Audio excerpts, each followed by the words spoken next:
Andy, we're down here at the yard. Do you want to tell me more about it? Yeah, the famous yard. I think obviously when you come, you didn't know where it was, did you? No, we actually stopped at the end of the road and my dad went, "Where is it?" I said, "Probably that big yard there." Yeah. Yeah, obviously since I bought it, we've just had a bit of obviously opposition from neighbours. Probably my fault in a sense that when we started, we done a YouTube channel for the yard, and obviously we were talking about buying materials in bulk, for our sites. And in order to do that, I had to call it Bowden Builders Merchants in order to try and buy stuff in bulk, because they won't. Big manufacturers won't deal with a builder direct. It's called like double dipping. You're basically getting the materials cheaper and obviously building with them. So that's why it's called Bowden Builders. Well, it's changed the community now. Is that what the company was bought in, was it? That's bought in Bowden Builders Merchants, just so I was able to try and buy stuff in bulk for our sites. It doesn't actually get delivered here; it gets delivered straight to site. But it means that we can buy stuff cheaper than obviously going to. So this is basically for all your projects, isn't it? This is at the moment what how it's set up is obviously drive in, drive out, and we've literally got, it's like a trailer yard. So we come here, we'll have a pallet of bricks, say, off a job. So these have been recycled off a house in Smithtown Road. Okay. So we pulled a few houses up, recycled the board so that it looked like the old fence, and that's what it is. It's not like a reclamation yard or anything like that, but anything we keep of value that we can reuse on another site or machines. So at the moment, we're trying to obviously build things as cheap and as quick and as as easy, as safe as we can. And obviously, if there's any machines that can help us do that, so like I've got a cherry picker, mini digger. So we basically bring them here when we need a job for them. We'll come here in the morning, pick it up, go to the job, and then obviously at the end of the job we might bring it back until it's. That's what your intention for this place was, wasn't it? That's what it was, and that's what it is. So obviously some of the neighbours who are sort of kicking off, obviously the guy over the road with all the posters in his window, most of the others have now come around and said, you know what, you're never there. There's no noise. There's no parking issues. There's Storm nothing. in a teacup. Yeah, it's actually sort of, it looks miles better. Most people don't know where it is. Yeah. So I went knocking door to door after me operator's license. So I applied for a operator's license for a 7.5 ton van. And again, obviously people got a bit of misconception thinking it was going to be a big Arctic truck coming in and out of here 20 times a day. And it's not. It's smaller than my van, but it just carries more weight. So it just allows us to be able to obviously pick stuff up. So rather than coming back, if we were getting scaffold, say, rather than doing 5 trips, we could do 1. What sort of issues have you had with the actual council themselves? So before I bought the yard, obviously I'm a property developer, been doing this for a while, and I sort of know what to ask and what not. So I'd asked planning before buying it. Said, it's down as a builder's yard. Do I need planning permission to use it as a builder's yard again? And they were like, no. Obviously it's a builder's yard. There's no change of use. So what you will need planning for is any sort of buildings or anything like that on there. So I said, okay. So I knew that I could buy it and use it as a builder's yard. So that was good. That's going to help me business. And then I went back and forth for about 2 years with the planning officer, designing the steel shed that would basically, allow us to store and keep, stuff out the weather, but also like the neighbours looking in, they won't be able to see stuff. It'll be better for everyone. However, before we put the application in, obviously we started clearing the site and people were asking sort of what's going on, are you doing houses, are you doing what? And when I said, we're just renovating the builder's yard, it caused obviously a kick-off, because there's people who say someone's bought the house and they've lived there a year and they didn't know it was a yard. And they're like, I don't want you to put a yard opposite my house. And it's like, well, I mean, really their solicitor should have told them, because when I bought the yard, my solicitor said, it's come up here that there's a builder's yard nearby. And I was like, no, that's it. Yeah. that is it. So I sort of feel for them in that sense, but then what it is now is, I'd say it's far better than living across, another row of terraces.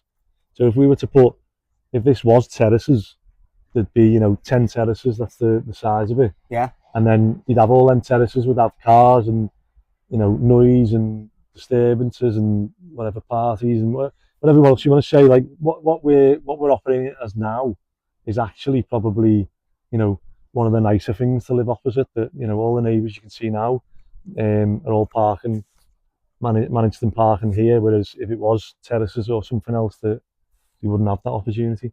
Tell me more about what you actually do as a business and how you do it.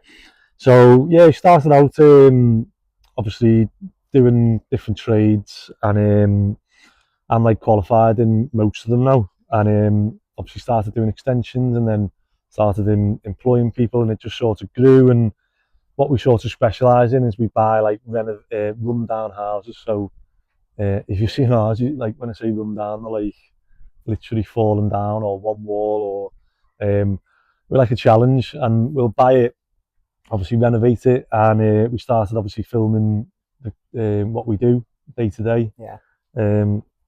Some of the lads, I think, hopefully they're getting used to it now. When they first started, they were like, but some of them are shy on camera, aren't they? Yeah, they're getting used to it now, and I think they're starting to get noticed when they go out and stuff, and even people are buying them drinks and that. So I think you have to pay them more now. Oh yeah, don't be selling that in front of them. Famous, right? But yeah, we basically buy houses, renovate them, we film it on YouTube, and then we started getting paid off YouTube, and I made the decision that let's reinvest this money in the community, and so we started doing free building work for people who needed it, and then we done like Palmerston School. We helped out on Andy Central Waste with the football pavilion in Wavertree. What else? I forget ones we've done now. And yeah, we've just created this nice, what I like to think is like a circle of like, we're buying run down houses, so that's nice. We're renovating them, we're showing it on YouTube, we're showing people how we do it. Yeah. Like an inside look of, running a business, etc. And then obviously the flip side of that, we're getting paid off it and reinvesting that in the community, and it's like a nice little full circle, I think, and hopefully it sort of snowballs and we can just keep growing. Running your own business is quite stressful. I think you'll admit that. I've obviously given it a go myself. What sort of additional pressures has this put on you? Health-wise, mentally-wise? Yeah, so relationship-wise? Recently I've just been diagnosed with like a stress-related aneurysm on my aorta. So yeah, that was a big sort of worry, and it's still every now and then I'll be like, it's in the back of my mind when I'm lifting stuff, and that at any point you can drop dead. And so this really affects people's lives, doesn't it? Yeah. The type of career that you've chosen, it's manual graft, puts a lot of strain and stress on your body. But what people fail to realise is the additional pressure of little things like planning consents. So you try and do all your due diligence like you've said you have, and now it's putting additional pressure on the health side of things. Where do you see this ending with the council? One thing I'd say is that the manual labour of building is the easy bit. The stressful bit is dealing with planning, dealing with lenders, like finance, getting all your certificates, all the things together to remortgage, and like they're the times that I've lost probably the most sleep. In terms of ending, I'd just like the council to look at the application, and hopefully the planning inspector does now that it's been, it's going to go to court. I just want them to look at it fairly. I feel like the council, given all the neighbours kicked off, and one of the local councillors lives off this road, he got behind it and was like, yeah, let's shut this down. So before I'd even put my application in, there was this, army of people ready to object to it without even without even knowing what the planning was. They were going to object to it. So I feel like that when the application went in, it was looked at sort of in a way of, how do we refuse this, rather than just looking at it for what its merits and what it should have just been dealt with. It's a storage unit on a builder's yard. That got refused, and what they're doing now is they're trying to say that it's not a yard, which is why I've suddenly, for years I've been obviously fighting this and not posting about it as much, and now obviously me back's up against the wall where I'm like probably £300,000 into this site, that the council are now probably now are trying to say it's worth nothing. So they're trying to say that it's got nil use, and we've got to put the fence down to a metre, and I've got to get rid of absolutely everything that is associated with the builder's yard, which would cost me. I don't even know how to do it. I don't know where. I've got nowhere to put all this stuff. Obviously, that's the reason. That's why you bought this that's site. Why. That's why I bought it, and they're trying to say now that I've got to clear it all, put it somewhere else, and pay to. I don't know. I don't know what they want here, because no one can get. The planning themselves said that you can't get housing on it. It doesn't meet the new planning policy for space standards and whatever else. Even though it's a 500-metre square site, it sounds mad to say that it's the same size as 10 terraces. Yeah. But we wouldn't be able to build the same 10 terraces now. So, from my outside understanding of the situation, obviously I've seen some of your TikToks. It looks to me like you grew up, you're a grafter, you've worked hard, you've built a business, you've then transformed it into the modern era where you're doing work for free for people, which is quite commendable, to be honest, because not a lot of people do that stuff. And yes, you might make it back in the ad revenue or however you finance it through social media, but this is the conversation about, what sort of content people want to put online. But you're putting things online that are benefiting people and helping people. Do you think that more people need to be helping you in terms of neighbours, council members, people who have influence? And really, should they have the influence that they do?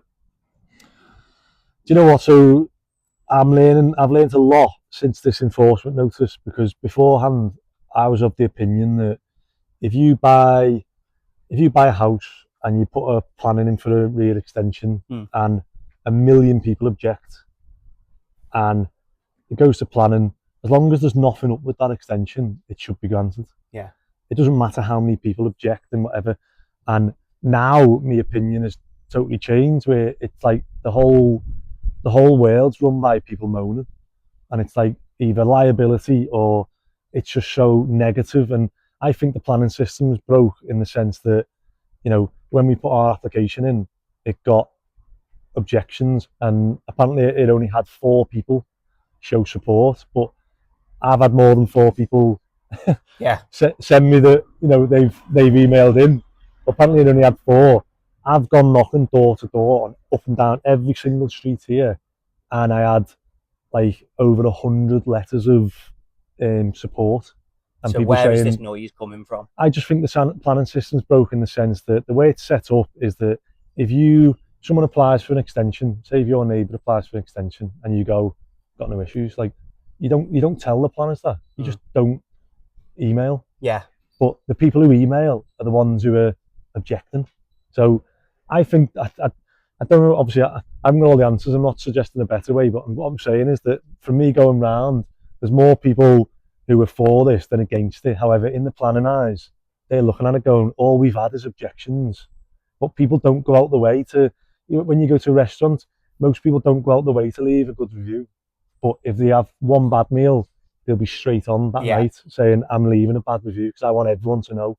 But if you're going to have an amazing meal, you don't go out your way to leave a good review. It's a flawed world and system that we've got at the minute. But I think that obviously it translates to planning, especially where, it's just, it's so hard to get stuff done. And I understand from their point of view, it's more work and whatever else, but I don't know. So the system's broke. It needs something doing to make it easier to develop and grow, and make the city better. What an interview that was. Thank you. Really appreciate your time, bud.